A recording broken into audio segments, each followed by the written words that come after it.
રાજકોટ શહેરના બજેટને લઈને કોંગ્રેસે પત્રકાર પરિષદ યોજી, જેમાં રાજદીપસિંહ જાડેજા અને વશરામ સાગઠિયાએ જણાવ્યું કે બજેટ ચૂંટણીલક્ષી ન હોવાની સાથે પ્રજાલક્ષી હોવું જોઈએ। તેમણે માગ કરી કે બજેટમાં તમામ વોર્ડને આવરી લેવામાં આવે, આરટીઓ અને સફારી પાર્ક નજીક નવો રોડ બનાવવામાં આવે અને નવા ભળેલા વોર્ડમાં સુવિધાનો અભાવ દૂર કરવામાં આવે। આ ઉપરાંત કોંગ્રેસે રાજકોટના 4 ઝોનમાં અંગ્રેજી માધ્યમની પ્રાથમિક શાળા શરૂ કરવાની અને આજી ડેમ તથા ન્યારી ડેમમાં પાણીનો સંગ્રહ વધારવાની જરૂરિયાત વ્યક્ત કરી। અમારા કાર્યક્રમોમાં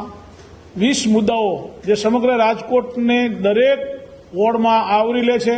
દરેક વોર્ડના નાના મોટા પ્રશ્નો છે એના અનુસંધાનોનું અમે માંગણી કરી રહ્યા છીએ બજેટમાં। તેમાં વાત એ પ્રમાણે પ્રથમ રાજકોટ મહાનગરપાલિકા વતી રાજકોટની પ્રજા ઉપર કોઈ વધારાનો ટેક્સ કે બોજો ન આપે અને કોર્પોરેશનમાં વ્યાજ માફીની સ્કીમ આપે, જેથી કરીને કરોડો રૂપિયા કોર્પોરેશનના બાકી છે એ કરોડો રૂપિયા જમા થાય અને હાલે જે પ્લોટ વેચવાની પ્રક્રિયામાં કોર્પોરેશન તૈયાર છે એના મળતિયાઓને દેવા માટે એ પ્રક્રિયામાંથી બહાર નીકળી જાય આસાનીથી રાજકોટના વિકાસના કામમાં કોઈ પણ કોંગ્રેસ છે એ સત્તા કરતા લોકોની વેદનાને વાચા આપવા માટે વધારે તત્પર છે। એના માટે રાજકોટ શહેર કોંગ્રેસ દ્વારા